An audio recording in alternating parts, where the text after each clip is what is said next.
kwasa mami kaenti. No kwasa mami kaenti. Adana tafuana. Hallelujah, hallelujah. Yanuma dafo ye checha mu nyina wa Awurade Yesu din mu. Ede nyame asese ordinance ache ye bio. Nyame hira mu nyina se mo tan ye chi mo kai wo mo pai bo nyame hira mu. Pa che ya mo subscribe mo share mo madam fofo na mo ma e feedback so me dam ase. Ene awie ade kakra ye ba besua ya to ni din se no kwale. I said tell the truth and let them hit you. Kanokware na yentao. A Christian for a genie for minu anu adofo. Mommy and kanokwa na yentaye. No kwale bia ni wa oka nipa ni beje. Kanokwa na nipa obetao. Zudia kanokware na age points we nyame ho. And ni nipa chi. Pa cha mommy e Bible no enko Galatians 4:16. Ni enhwe bibi kakra. Entie the Bible no so ewo maye efa no kwale ho. Free said yentumi kansem oda open the Bible no nti enhwe bibi kakra o Bible pacho mo me read it. Galatians 4:16 I read, am I not your enemy because I've told you the truth? Amen. Amen. Ose maye motanfo nyame se maka no kwa na kyerɛ mo. Menua a Christopher no kwa nti asianfo no yekun bebre. No kwa nti asianfo ya chi bebre ko group prison. No kwa nti asianfo no mo fama ne bebre mu. Fi se ye nipa ye mpe no kware. Enipa chi no kware. Ebra nyina most of brain nyina ye no kware a ye nkanti. Menua ye pase ye di nyame a kire ma nya no kware nya ye den. Mama ye mpa mu nka no kware sika da ye mene mu mpa mama ye nka no kware no. Ema ye nsuro nipa. Enipa oya honam ni moja te se wo ne me no. Mama yensuro nyame a o se ye ni no kware no. Mama yensuro no na entie no. Asuafo no mo nsuro nipa o. Omo be Peter ni asuafo no omo kodru ba bi no ye che omo no. Omo bisa o Peter bisa omo se yentie nyame ananse yentie nipa. Minia o tie nipa na o tie nyame. Wo suro nipa na o suro nyame.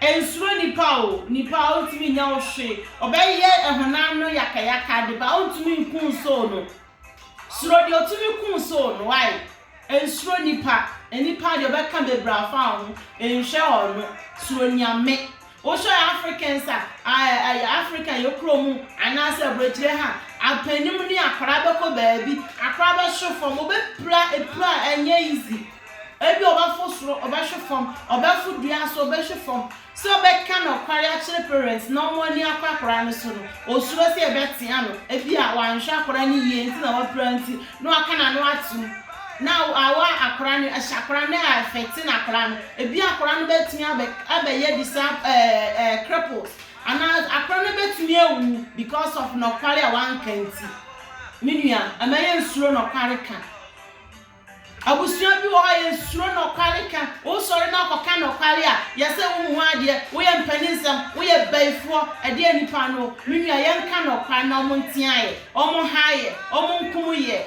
nyaminti na se ye ka no kwa na omo heti ya menua ye mfaso wo so sen se wo be suro nipa na watena no kwale no so momme empan mu nka no kwa no kwa ye duro no kwa bi wo ka onya ka yifru mu bo no mu ha no aye kama no kwanti ame aye buso no kwanti aye adia be cheya so ye dudu mummy enka no kwa ne anya free.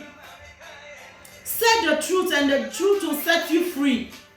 Mummy enka no kwa na nye free amanie nyina mu oha oye bre nyina ye because of no kware obu ho oba brochire no okokum obi no oba brochire menua ye nka no kware obi wo wa yere nso na ma adwoma mbonti o se minere ne ma ye ten o se miniba me ba ye ba kompe minua ka no kware na no kware no enku no kware anya ohwe ka no kware na ya doso a so no na ye free na de on free o how bia mu momi anka no kware set ye free asuanfo no mo ka no kware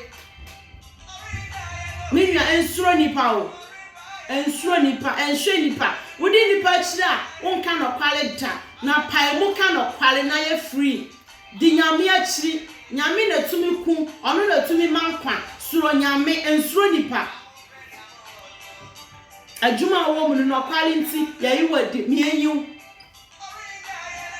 abusuan wo mu nti na kwali nti apamo yampamo adamfo nti na kwali nti yayi wa ma yenyi wo ma minua Yesu kura yayi ni maaye ede Yesu ni na wa fa sie se minua ena yi ni maaye minua kana kwani yenyi wo ma yenkum yentete wo na kwali want me ankanti unua da prison na kwali want me ankanti unua wo sha mocho na kwali want me ankanti unua bi ehu na manye because of na kwali want me ankanti minua yenka no kware ni yenje ye ho yenka no kware aye diama Christian for no kaya ye diama gidi for mum yempam nka no kware yenye free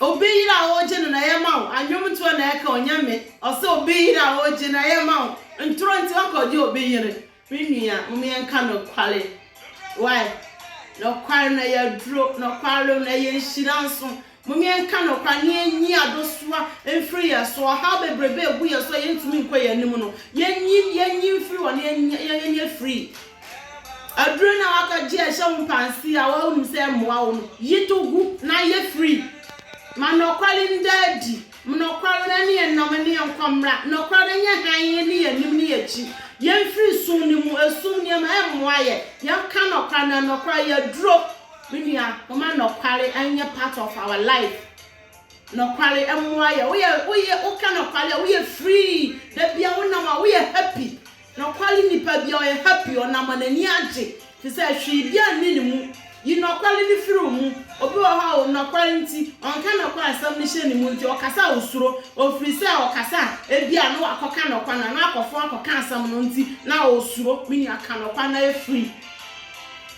enipa na wo kan okwa acha na ebia na enipa na ote ase onwui kan okwa no fa obone ne nchaw kan okwa no na no okwa no settle free okwa nti nipa bebre ye namwa ye nya happy ni ye kan okwa no why na kwali nti wo ye nya papa nchance afọ no mo na kwali nti ye Steven ye si na abo na kwali nti ye kun asuafo no bebre minua mumie kan okwali enji ho free obone afọ say ye fidie ni nyina mu kan okwali be wo say wo be ye free wo be le jello ye kan okwali na ye free no kwali na ya ntumi kanti ahye ye so ame ye dudu ye sisi a rasha ne ba ye ntumi ntu tabane ye ditu no ye de na afofo ye de na ye kitikiti ntumi mpie tabane ntumi fifi aye kitikiti mumie kan okwali na tabane nya kwan mpie me kan okwali nya free nya no kan okwali nya so ye lose weight na